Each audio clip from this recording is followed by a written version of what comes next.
Nah, jadi poligami itu tidak mendatangkan kebaikan.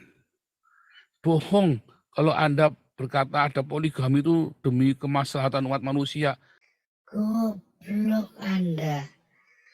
Hanya perempuan tolol, bloon, sombong, kentir, pelakor. Ya. Assalamualaikum, pemirsa Mualaf Care Al-Muhtadin. Jumpa lagi di rubrik Counter Opini, menyajikan perlawanan berbagai fitnahan terhadap Islam. By the way, jangan lupa subscribe, like, komen dan share video-video di channel ini ya. Pemirsa yang dirahmati Allah Subhanahu wa Ta'ala, Paul Zhang tak henti-hentinya mendiskreditkan Islam, dan salah satu yang diserang adalah syariat poligami, seperti video yang telah disaksikan di awal sebelum intro. Coba, kita putar cuplikan video yang lebih panjangnya ya. Tetapi dalam Islam, nabinya, karena dianggap nabi, maka poligaminya dipuja-puja. Padahal poligami adalah sebuah nafsu yang tidak dikendalikan. Kelemahan para nabi. Kelemahan para nabi. Poligami itu menghancurkan keluarga-keluarga. Ya, termasuk keluarganya Muhammad sendiri hancur. Ya kan? Anak mantunya kan berantem sendiri kan Muhammad kan? Masa nggak belajar masih ngomong itu mulia? Anak mantunya Muhammad berantem bunuh-bunuhan. Ya kan, perang onta itu loh. Ya kan? Waktu si siapa itu? Si Fatimah sama si Hafsah. Perang kan? Sama Aisyah, bukan sama Hafsah ya, sama Aisyah ya. Fatimah sama Aisyah kan perang kan? Anak mantunya, istrinya berkelahi sendiri. Nah, jadi poligami itu tidak mendatangkan kebaikan. Bohong kalau Anda berkata ada poligami itu demi kemaslahatan umat manusia. Goblok Anda.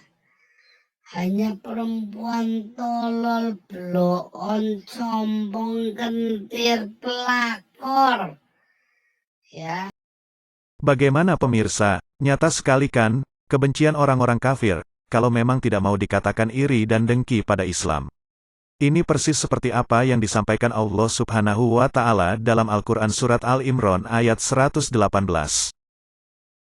Hai orang-orang yang beriman, janganlah kamu ambil menjadi teman kepercayaanmu orang-orang di luar kalanganmu, karena mereka tidak henti-hentinya menimbulkan kemudaratan bagimu. Mereka menyukai apa yang menyusahkan kamu. Telah nyata kebencian dari mulut mereka, dan apa yang disembunyikan oleh hati mereka adalah lebih besar lagi. Sungguh telah kami terangkan kepadamu ayat-ayat kami, jika kamu memahaminya. Sebelum lanjut ke pembahasan poligami dalam pandangan Islam yang memang berbeda bagai bumi dan langit dengan frame berpikir orang kafir, saya merasa perlu meluruskan pernyataan Zhang di video yang tadi sudah diputar. Tepatnya pernyataan terkait perang unta atau perang Jamal, antara Hafsah dan Fatimah yang kemudian direvisi antara Aisyah dengan Fatimah yang katanya akibat poligami. Mendengar pernyataannya, saya tersenyum geli, dan bergumam, ini orang ngerti sejarah kagak sih? Goblok-goblokin orang, taunya, dia sendiri yang blow on. Perang Jamal itu, terjadi antara pasukan Ali bin Abi Thalib dengan Siti Aisyah karena adanya hasutan dari provokator Yahudi, Abdullah bin Sabah, pada kasus terbunuhnya Utsman bin Affan. Lalu, Fatimah kok dibawa-bawa. Beliau kan wafat tahun 11 Hijriah, sedang perang Jamal terjadi tahun 36 Hijriah. Yah, kita kalemin sajalah. Kita kembali ke laptop pemirsa. Bagaimana sih Islam memandang poligami? Dalam hadis riwayat Tobroni dan Hakim, Rasulullah bersabda, barang siapa menikah, maka ia telah menyempurnakan separuh ibadahnya, agamanya. Dan hendaklah ia bertakwa kepada Allah Subhanahu wa Ta'ala dalam memelihara yang sebagian lagi. Hadits tersebut bersifat umum, baik itu pernikahan monogami maupun poligami, semuanya adalah menyempurnakan ibadah. Keduanya merupakan bagian dari syariat Allah, maka menjadi hal yang keliru ketika poligami dipandang buruk oleh masyarakat. Poligami adalah amalan yang mubah atau boleh dilakukan, bukan sunnah, bukan wajib, bukan pula haram, dan Allah memerintahkan agar suami yang berpoligami bisa berlaku adil di antara istri-istrinya sebagaimana firman-Nya dalam Al-Quran Surat An-Nisa ayat 3. Dan jika kamu takut tidak akan dapat berlaku adil terhadap hak-hak perempuan yang yatim, bila mana kamu mengawininya, maka kawinilah wanita-wanita lain yang kamu senangi, 2, 3 atau 4. Kemudian jika kamu takut tidak akan dapat berlaku adil, maka kawinilah seorang saja, atau budak-budak yang kamu miliki. Yang demikian itu adalah lebih dekat kepada tidak berbuat aniaya. Dalam kitab Nizamul Ijtimai karya Syekh Taqiyuddin An-Nabhani dijelaskan bahwa kebolehan menikah 2, 3 dan 4 bersifat mutlak. Tidak ada ilat atau pembangkit hukum yang menyertai yang menjadikan alasan poligami boleh dilakukan. Dan ketentuan harus adil di ayat yang sama adalah kewajiban yang harus dilakukan ketika seorang suami berpoligami. Namun, saat ini tidak sedikit yang beranggapan bahwa poligami itu merugikan perempuan dan anak. Bahkan terdapat pula yang menyebutnya sebagai penghancur keutuhan keluarga. Perlakuan buruk kepada perempuan jelas bukan salah poligami, kehancuran keluarga juga bukan salah poligami. Poligami adalah bagian dari syariat Allah, Maha Suci Allah dari membuat aturan yang menyebabkan derita perempuan dan keluarga. Salah satu penyebab perlakuan yang salah terhadap perempuan dari berbagai praktik poligami, adalah kurangnya pemahaman syariat Islam akan makna adil dalam berpoligami. Bisa jadi suami yang tidak berlaku adil, atau bisa jadi istri yang menuntut adil, yang tidak mampu dipenuhi oleh suami.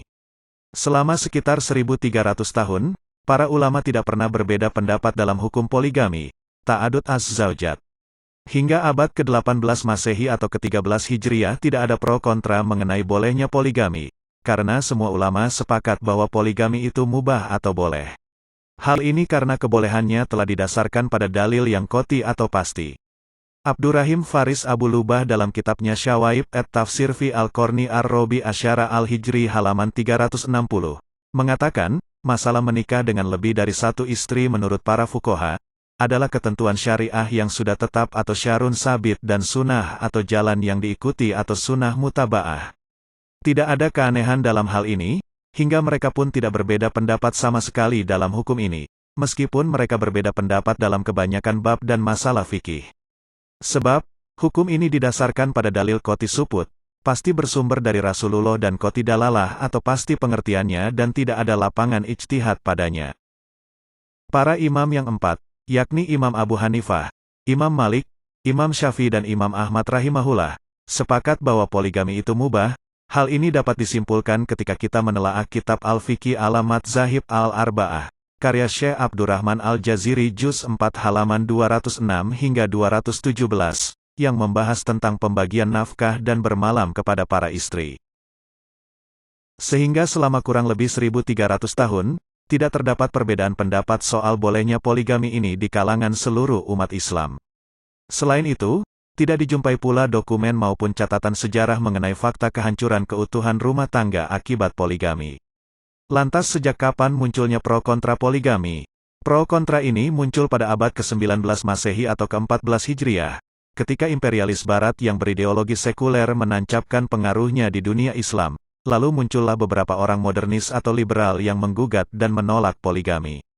Mereka itu diantaranya Sayyid Ahmad Han 1817-1898, Amir Ali 1849-1928, Muhammad Abduh 1849-1905, Qasim Amin 1863-1908 dan Maulana Abul Kalam Azad 1888-1958. Jelaslah, bahwa penentangan poligami itu hakikat bukanlah karena poligami itu suatu perbuatan dosa atau haram dalam agama Islam, melainkan karena poligami itu adalah barang najis yang sangat dibenci oleh masyarakat Barat yang Kristen. Kebencian atas dasar semangat Nasrani inilah yang kemudian merasuki alam pikiran kaum orientalis, misionaris yang kafir, selanjutnya merasuki pula alam pikiran kaum liberal seperti Sayyid Ahmad Han dan lainnya, termasuk Zhang. Padahal, agama Nasrani sendiri pada mulanya tidak mengharamkan poligami karena tidak ada satupun ayat Injil yang secara tegas melarang poligami. Ketika orang-orang Kristen Eropa melaksanakan monogami, tidak lain karena kebanyakan bangsa Eropa saat itu meneruskan tradisi Yunani dan Romawi yang melarang poligami. Ketika orang-orang Romawi memeluk Nasrani pada abad ke-4 Masehi, mereka tetap meneruskan tradisi nenek moyang mereka yang melarang poligami. Jadi, peraturan monogami sesungguhnya secara normatif bukanlah ajaran agama Nasrani, melainkan peraturan lama yang secara sosiologis sudah berlaku lama sejak orang Yunani dan Romawi menganut agama berhala, paganisme. Gereja hanya meneruskan larangan poligami dan menganggapnya sebagai norma agama Nasrani, padahal lembaran-lembaran kitab Injil sendiri tidak menyebutkan adanya larangan poligami sama sekali. Serangan terhadap poligami adalah bagian dari perang pemikiran, Ghazwul Fikri, antara kaum imperialis barat yang Kristen dan berideologi kapitalisme sekular di satu sisi, dengan kaum muslimin yang meyakini Islam sebagai ideologi di sisi lain. Sayangnya, perang pemikiran itu nampaknya dimenangkan oleh imperialis barat yang kafir, dengan dukungan kaum intelektual liberal dan para penguasa sekuler. Buktinya banyak negeri Islam yang melarang atau membatasi poligami. Misalnya Tunisia dengan Undang-Undang Status Pribadi tahun 1957, Maroko, Undang-Undang tahun 1958, Irak, Undang-Undang tahun 1960, Pakistan, Ordonansi Hukum Keluarga Muslim tahun 1961, Indonesia di Undang-Undang Nomor 1 tahun 1974, Mesir, Undang-Undang Jihan tahun 1979, tapi dianulir pada tahun 1985, dan sebagainya.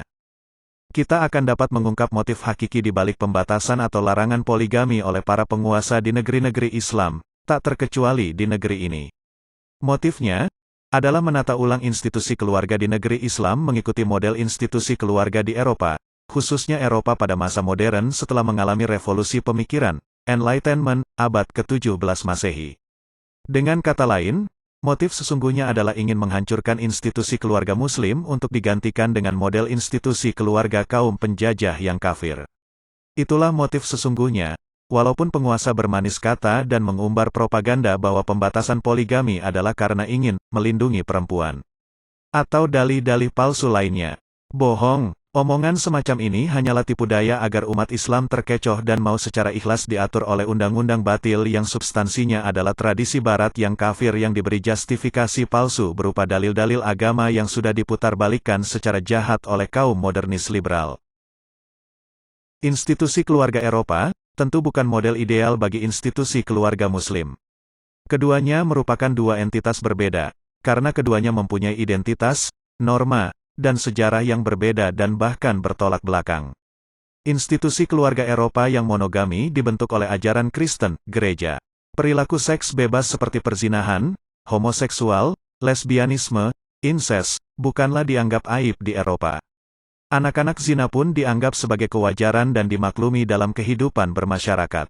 Itu sangat berbeda dengan institusi keluarga Muslim. Institusi keluarga Muslim menjalankan pernikahan yang syar'i baik itu monogami maupun poligami berdasarkan ajaran Islam. Perilaku seks bebas seperti perzinahan, homoseksual, lesbianisme, dan incest diharamkan dan diberi sanksi yang tegas. Sedang anak-anak zina dianggap aib dalam masyarakat Islam.